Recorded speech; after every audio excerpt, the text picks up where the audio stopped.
Hey there, welcome to The Good, the Bad, and the Sequel Q&A. My name's Doug.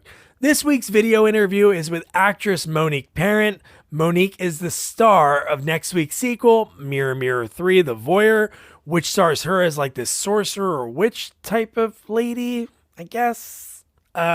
Billy Drago's in it. Also David Naughton, a young Mark Ruffalo, and Elizabeth Baldwin. So there's a lot of great people in it. Not a great movie, but it's going to be a lot of fun to talk about. Man, Jamie's going to hate me. Ugh. But man, I'm so happy that I got to chat with Monique. It's somebody that I've seen throughout her career. I love B movies, and she loves them too. The connection that she has with B movies and her family, with her parents, owning a convenience store growing up, it's so great. And she nailed her first audition that she was able to be in a movie right away. So hearing her journey from a small town in California to moving to the city with just her cat and her is why I do this and why I love it. And I love talking to Monique. And one thing I gotta mention, because the end of the interview, my power went out, it cut off. But man, we didn't get too in depth about her amazing YouTube channel that she has that has a million more people that check it out than this one. So thank you for checking this out. And please check hers out. I'll subscribe to us and I'll put her YouTube channel in the links. She got to a point in her life, she let her hair grow gray. She didn't want to dye it anymore, her signature red look. And it looks great. She's happy, but she noticed that there wasn't a lot of tutorials out there for people with gray hair, fashion, makeup. So she took it upon herself. So she has it. It's popular. People love it. But why wouldn't they? Monique's amazing. And also she has an amazing website that has all of her stuff. It's uniquemonique.com. Also, I'll put that below as well. Without further ado, here is Monique Parent. Subscribe. It is a mural. It's wallpaper. Nice. Yeah, I bought it like 7 years ago when I wasn't even living any place that, it was just in a rental. And I carried it around. I schlepped it around until I had a place to put it in. Did you do it yourself? I did it with my boyfriend. It's the worst. He was really, really good and really patient with me. Oh, nice. Okay. He had done it before. I had never done it. Oh, nice. The worst is taking off. It stinks to put on, but taking it off is. We bought an old house. We're in Jersey. We bought an old Victorian, and it took forever to the point that we just painted over it.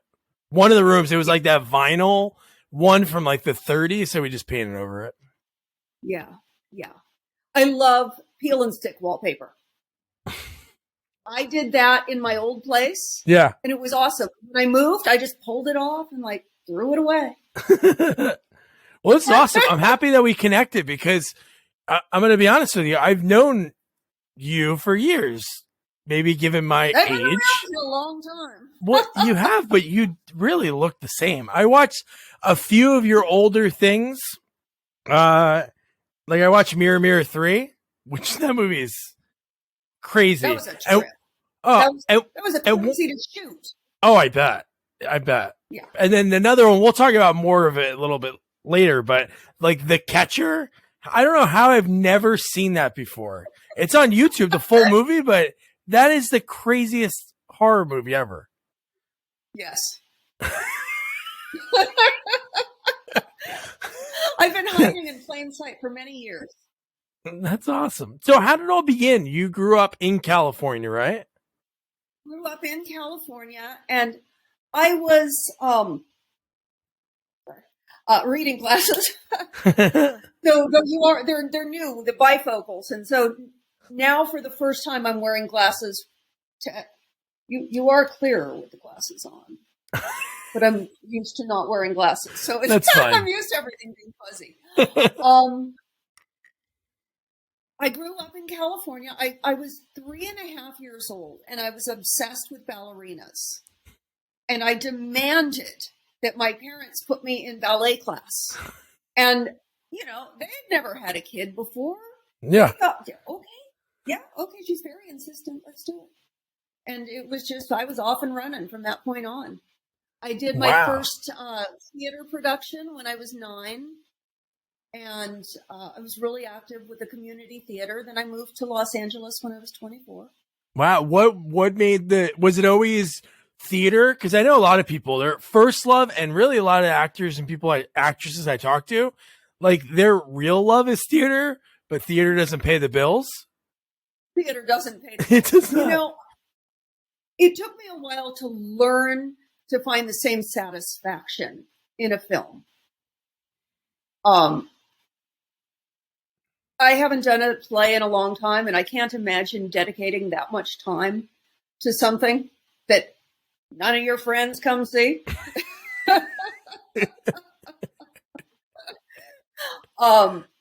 You know, it's weird seeing it out from start to finish, you know, and living that whole experience from start to finish versus those tiny little pieces in film. But I've learned, you know, you figure out how to find the satisfaction in it. Yeah. The huge difference, I'm sure, is like just not seeing that reaction. Unless you're in the movie theater or you're peering over your neighbor's shoulder and they're watching on their TV, you don't see people actually enjoying your work, at least when you're on stage, like a comedian, like that rush of getting that. You feel it. You feel it from the crew. Oh, cool. You do feel it from the crew. You can feel the energy. When a take goes well, the entire crew is happy about it. So, you know, you can feel when things go well. That's good. It's just a different energy. So 24, you go to LA. Did you have any connections? Like, did you know anybody out here? No. Already?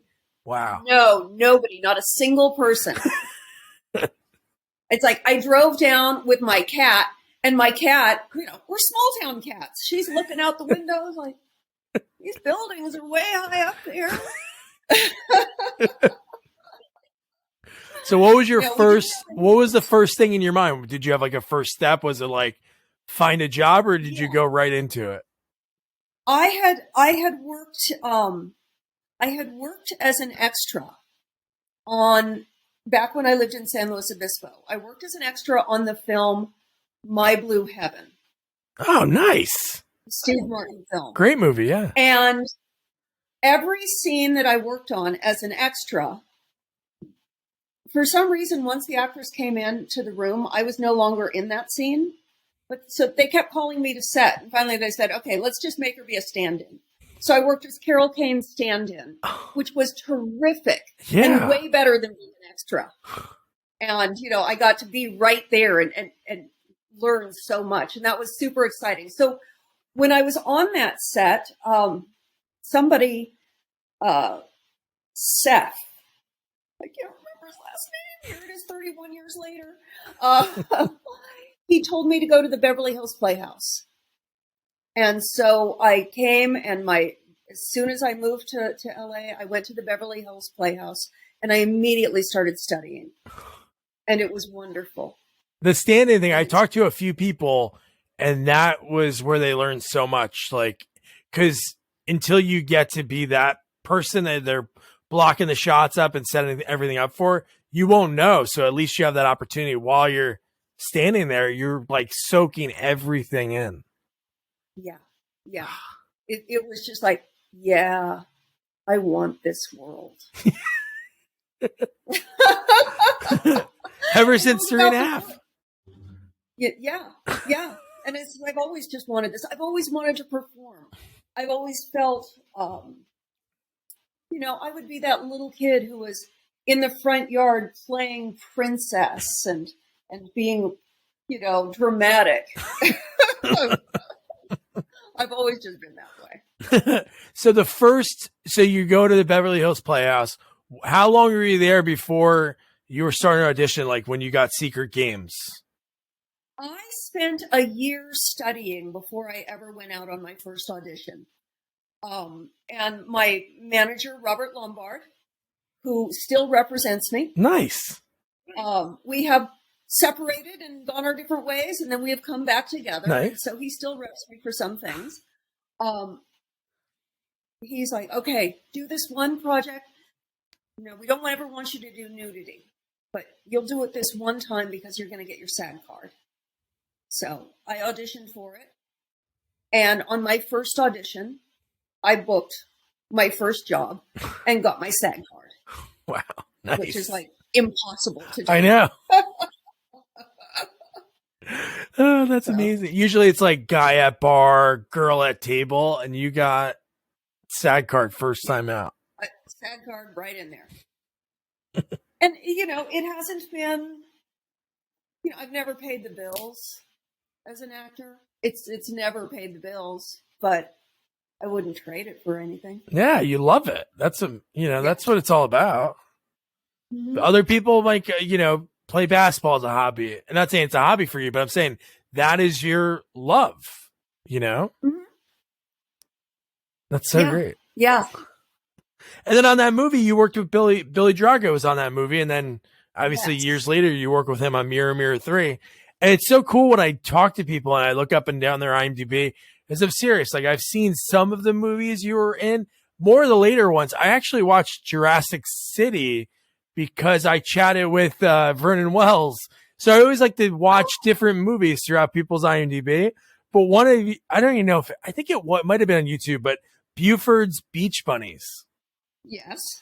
I never even knew of I'm sure Tom Hanks had siblings. I probably could have guessed that, but I never knew he had a brother. And then I go in this deep dive. He's like the greatest brother to Jim Hanks, right? Wasn't that his name?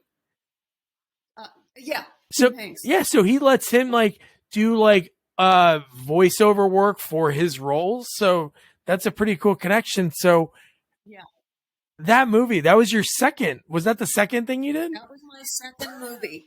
And, when I was on Secret Games, I had never been on a film set before. And they called me and they said, okay, your call time is 5 p.m. It's a night shoot. I was like, okay, what time do you think I'll be done? And they said, probably around 8. And I thought that meant p.m. Yeah. No, it was all the way in the morning. That was my first foray into it. And then on Buford's Beach Bunnies, we had one night that was shot over 3 weeks, and I really learned about continuity then. And it was really, I'd learned so many little lessons on each of these films. Yeah, that's funny. Don't do too many hairdos. Oh, yeah. That's true. Yeah. Yeah. Don't feel like you need to change your hair in every scene, because sooner or later there will be that day at the end of the shoot where it's just entrances and exits, and it's just your hair. I have no hair left. It's been fried off. We changed it so many times. Does somebody pay attention to that pretty well, or is it on the actor? Absolutely. Now, I'm on some films where, the actor does their own hair and makeup.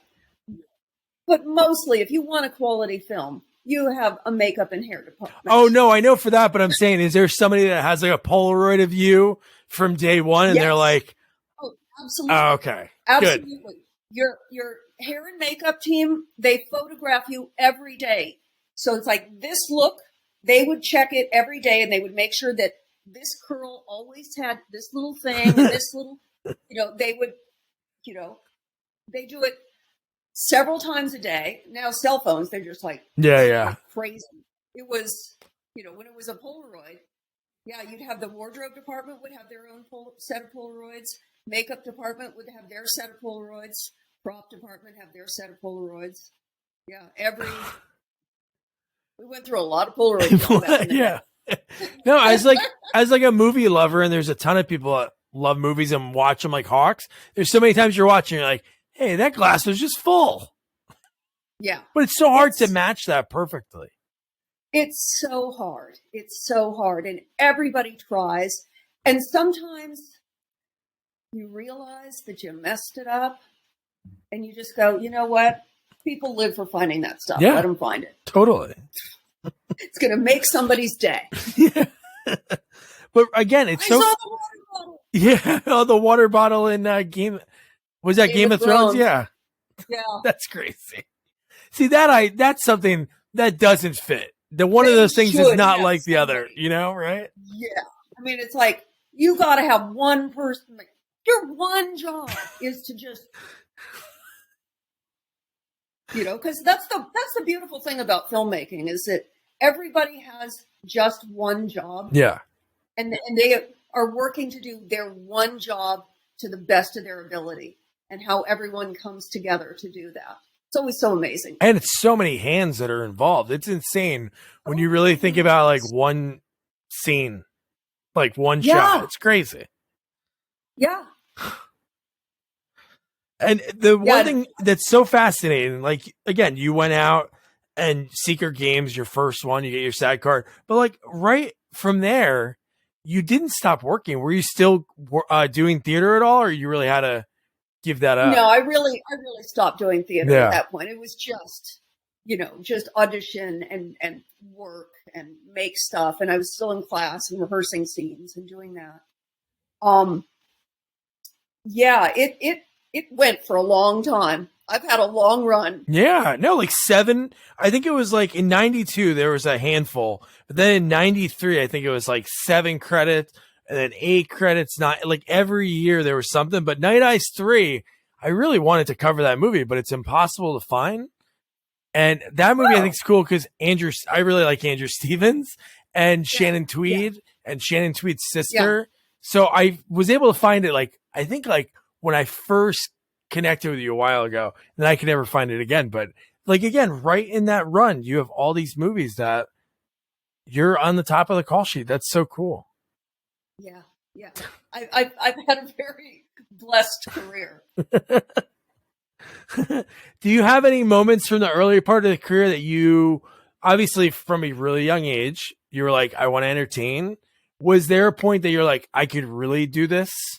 Was there a vote of confidence that you got from someone or in yourself after you maybe saw yourself on film for the first time? Yeah, I remember I used to do local commercials because I was with the theater group. And of course, there's always, that's how you make connections in a small town. And I did local commercials and I'd see myself on camera. I go, you know what? I think I could probably do this. I think I have a shot. And my grandmother was sort of a bitter old woman. And she always said, I could have been.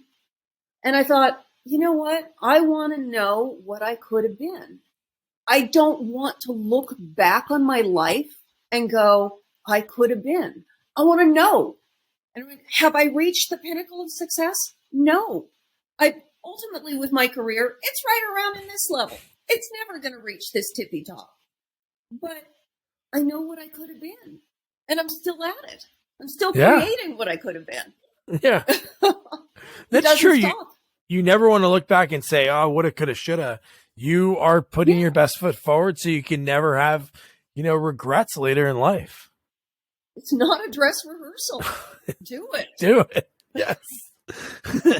What were some of the commercials that you did? Were just local restaurants and local, a local jewelry store and I think I did a lighting store.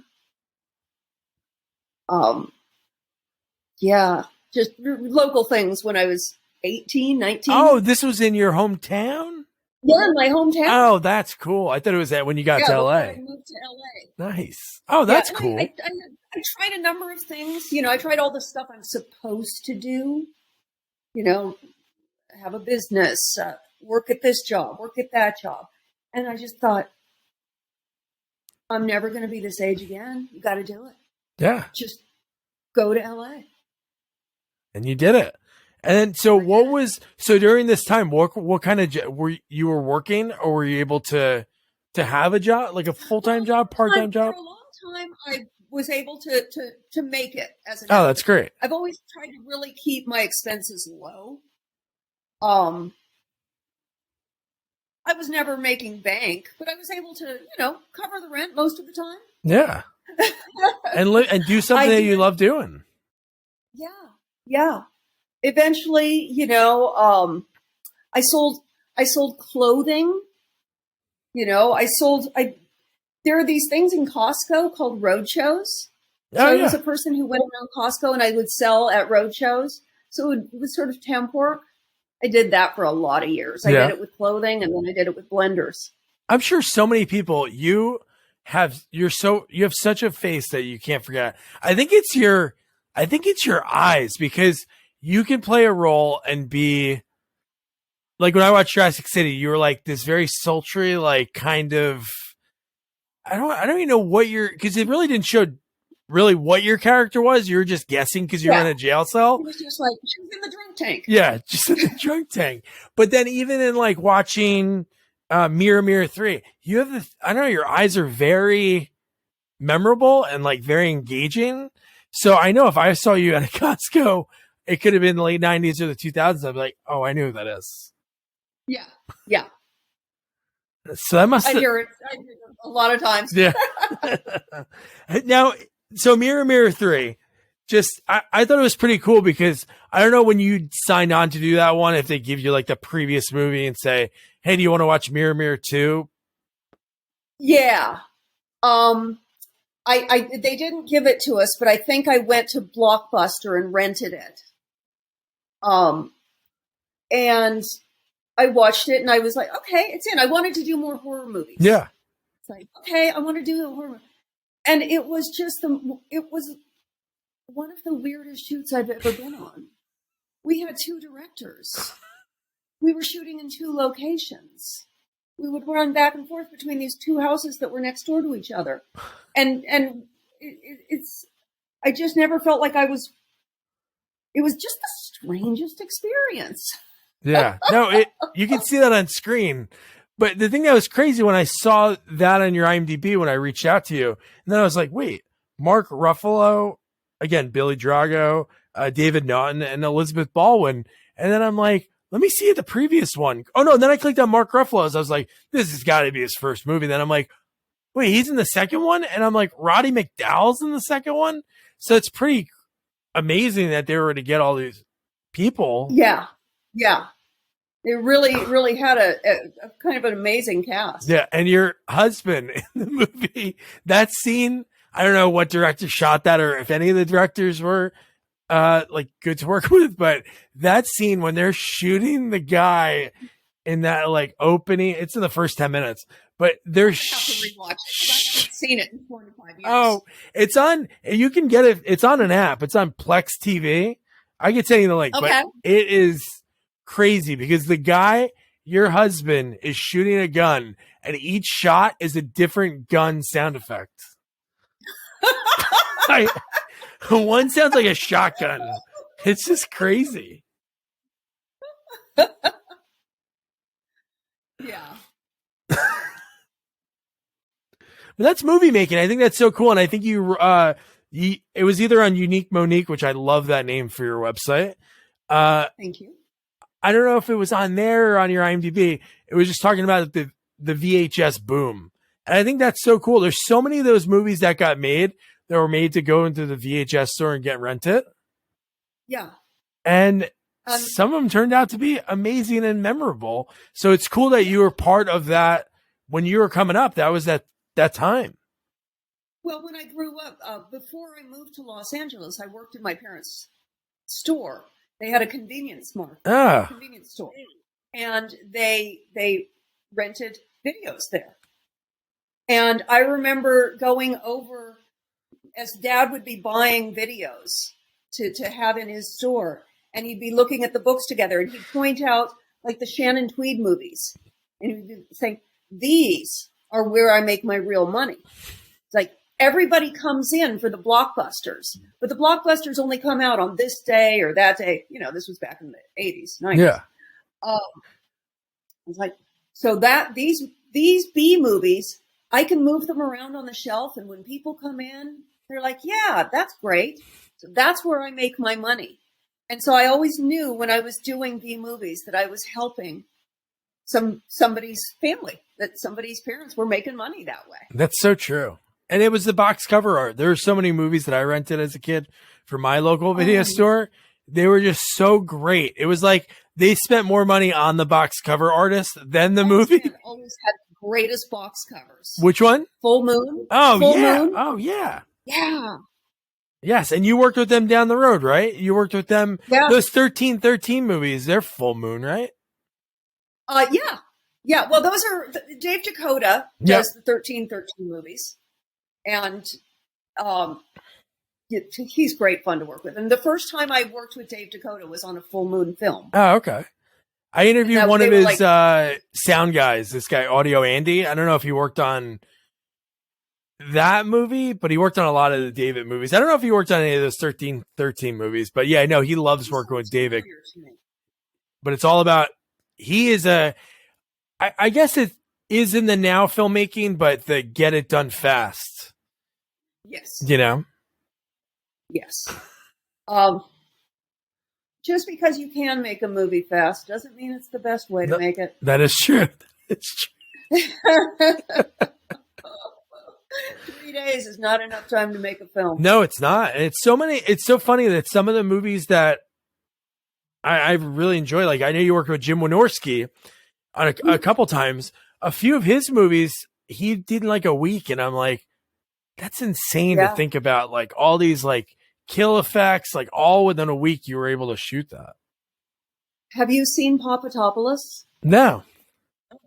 Papatopoulos is a documentary made about Jim Wynorski while we were making one of his 3-day movies. Oh, cool. I got to watch that.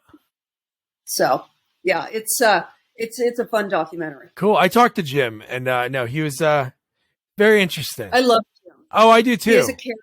Yes. And he calls me on my birthday every year and has for 20, 25 years. I mean, he would do that before there was Facebook. He's that kind of guy. So, but you're right. He is a character, because some of his answers, some of his stories, I'm like, wow. I feel like he's like in this character of this guy that, I don't want to, not the word bitter, but some of his stories that he had, like just working with like some companies. Yes, exactly. Yep. So obviously that first movie you did, your manager said this will be the only time you're going to have to do those type of scenes. And then when did it start? I don't know if it was Showtime or Cinemax, like those type of movies that you started working with. Like, I know you worked with Beverly Lynn a lot, who's great, who she's done a bunch of other movies too. So when did that happen that you like linked up with that? Well, you know, I did a lot of the erotic thrillers in the early 90s.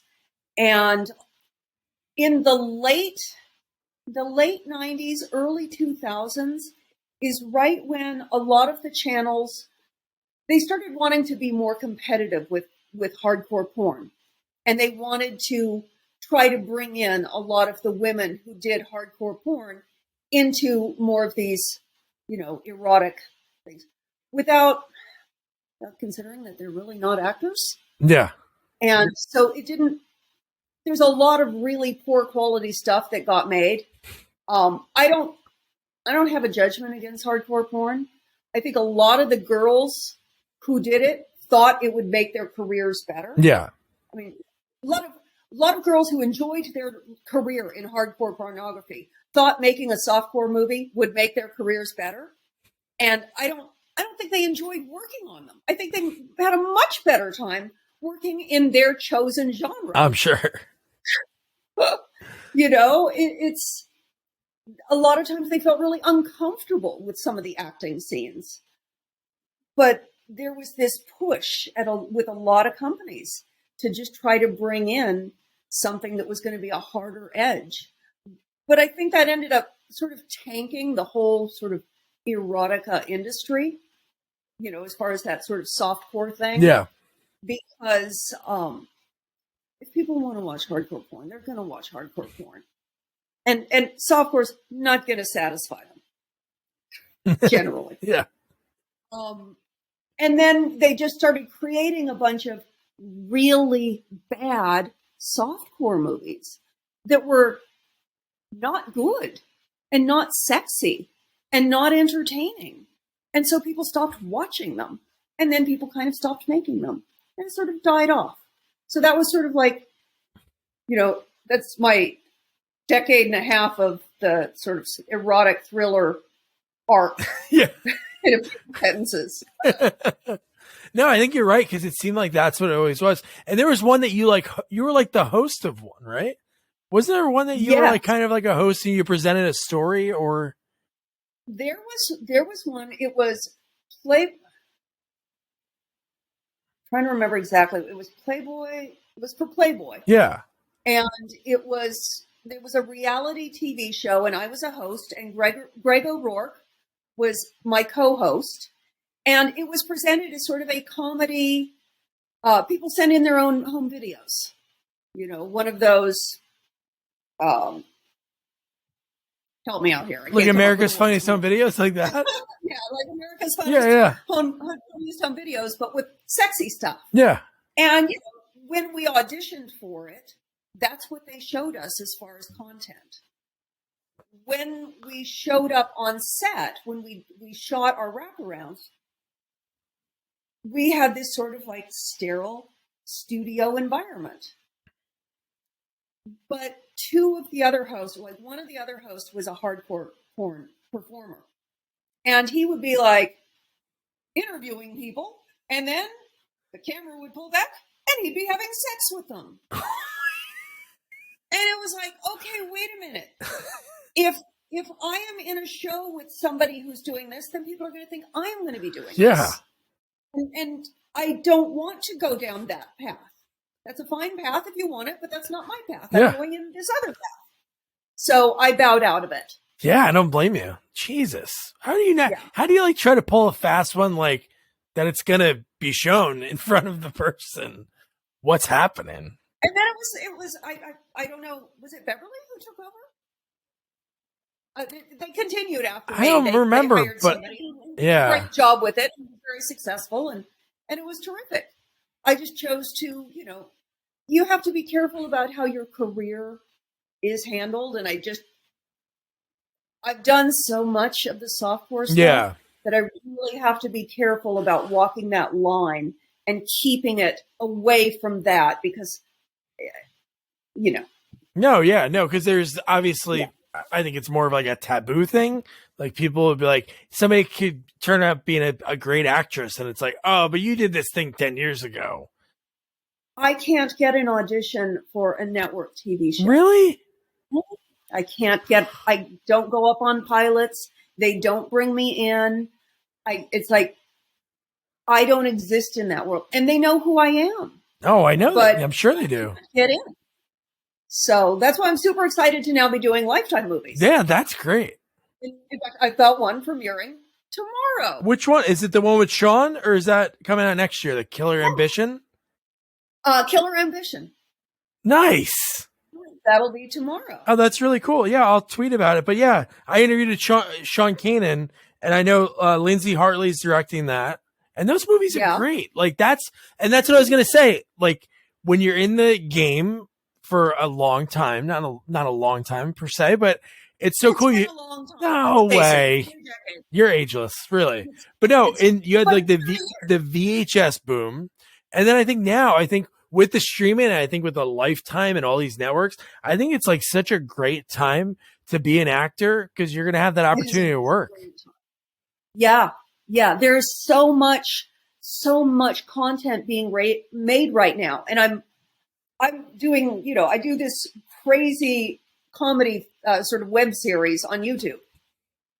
So that's a whole different kind of filmmaking, and it's fun and freeing and exciting in a different way. And then working on the Lifetime stuff, we have so many different opportunities now. And what I think is really exciting is that for a lot of actors who are getting started, they don't have to be in LA right now. Movies are getting made all over. So just actors should submit. You don't have to pick up and move to a big city. You can work where you're at, and they'll bring you in for the show. Yeah. No, I think it's so cool. And I think another thing is like that gap, like maybe in the 80s and 90s, if somebody want to make a low budget movie, I feel like when you look at it, there was a difference between the low budget and the not blockbuster, but even the mid range. I feel now with technology and the fact that you could use like that new iPhone Pro and it could look like you're filming something that is like Scorsese worthy. It's insane. Yeah. It's really amazing what people can do now. So when did you link up with Lifetime? How long have you been doing the Lifetime movies? That's been recent. Cool. I did one Lifetime movie a few years ago where it was a small part where I was a grandma. It was right when I was first going through my gray hair transition. Nice. And one of my things now is I'm all about trying to portray women who are not grandma. Not that there's anything wrong with grandma roles, but because a woman has silver or gray hair, she's still more than a grandma. Yes. So I'm always trying to do, grandma role's great, but we got that. We got a lock on that one. Now let's go get all the doctor parts. The doctor part. Let's go be senator. So I did that one, and I had been auditioning and auditioning and auditioning, and it wasn't clicking. And then Killer Audition, they reached out to, or Killer Ambition, they reached out to my agent, my print agent, and she reached out to me and she's like, do you want to even consider this job? There's not very much money at it. I'm like, no, acting doesn't pay much money. Yeah. I do the print work to make money. And then. Oh man, where was that? Was that up in Canada, in Vancouver? No, we shot that here in Los Oh, Angeles. nice. Yeah, we shot it was COVID compliant set. We were masked and everything was so safe. And that's really, I'm sure you've had other people talk about this. COVID compliance really jacks the budget up on a movie. Yeah. It adds 25% to the budget, and it's really hard to spend 25% more money that you're not going to see on the screen. That's not better costumes, better makeup, better lighting, better locations. Yeah. It's just testing, and masks and all of that stuff. So it was really challenging working in a film like that. But they did it. They did a great job. I was really impressed. They worked really, really hard at it. That's great. Did you get to see it yet? I haven't seen it yet. Oh, that's even better. I'm going to see it along with everyone else for the first time. Oh, that's really awesome. No, the whole COVID thing, I talked to Brian Thompson when he has a role in Tragedy of Macbeth. And he said he was one of the first, I'm sure somewhere in the country, somebody was shooting. He was like one of the first films to get back after COVID. And he was talking about like, everybody's in like these hazmat suits, like the people testing. And then he goes, it's so weird. I pull up to the lot and I'm parked in, they did all the testing in the Everybody Loves Raymond like old studio. So he's like, I'm walking in and it's just like, how serious, obviously it is serious, but it's crazy, 25%. And if the picture of the show doesn't have that extra funds, maybe it can come out of the quality in some cases, I'm sure. Yeah. It was, we shot A Glass of Revenge in Virginia because we didn't have to be quite as COVID compliant there. Yeah. And it was a little easier. We basically took over the hotel and we took over every space and we lived in our little bubble. And, we wore masks when we'd be out and about, but when we were filming, we all were in our little safe little bubble. It was wonderful. It was really fun. That's great. That's so cool that you linked up with them. Cause I feel like a lot of people I've talked to that work with Lifetime, it seems like they'll want you back and back. Like, it's like one of those things if they like you. I sure hope so. Yeah. It's just, I would love to be working on Lifetime movies regularly. That would be super fun. They've got drama. You can do stuff. Oh yeah.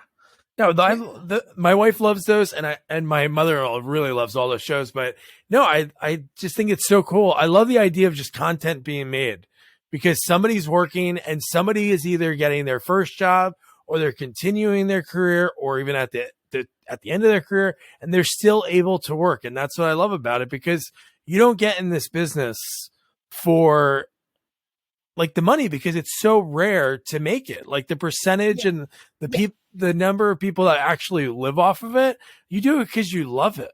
So it's cool. The more content, the more streaming, the better. Yes. Yeah. I'm here for it. Yeah, I'm here for it. So when did you? So you worked with Jim Wynorski on a couple of films. Yeah. Yeah, I back in the 90s, Jim Wynorski has a fetish, as you may or Yeah, may I not do know now. about.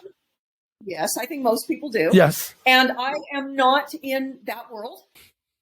So he didn't use me on a lot of his films. And I knew why, and he knew why, and he knew why. Yeah. So we would laugh about it. But then eventually he when he started making his little short little shoots,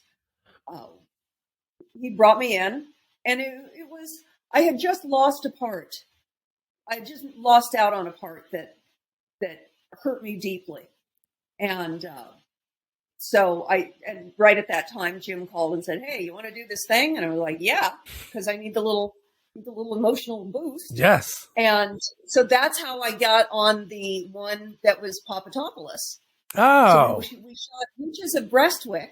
Yeah. And while we shot Witches of Breastwick, Clay Westervelt was there making the documentary Papadopoulos. Wow. What was that like being on a film and in a documentary at the same time? Do they pull you aside and say, "So how is it working with?" Yeah. Yeah. Literally, it'd be like in the middle of lunch, like where you'd be sitting around waiting between scenes, and Clay's like, "Hey, can I talk to you for a minute?" Like, great. I gotta find this tonight. Yeah. Oh, you're gonna love it. You're gonna love it. That's great. I ate it. I ate everything about it. Oh, that's so awesome. So you mentioned a little bit about like your YouTube, and when you just got to the point that you're like, I don't want to dye my hair anymore. Was that coincide around the same time? Okay. 6 years ago, it was 2015, and I had found myself living in Arizona because a breakup, a blah, blah, blah, blah, blah, life choices. One thing leads to another. Next thing you know, you're selling blenders in Arizona, and you're like, this is not the life that I want. Yeah. And I decided to come back to LA. And, when you come back from Phoenix, you got to make some changes. You've been in Phoenix. There's got to be a rebirth. And I think this is the time. I'm coming back to acting, and I really want to be serious about it. And I have looked the same for so long with red hair or blonde hair. And I had a lot of gray. And I was, I would look at it every month and think, maybe that's a good color for me. Let's just find out. And I was 50 years old, so it wasn't like it was a midlife crisis or anything like that.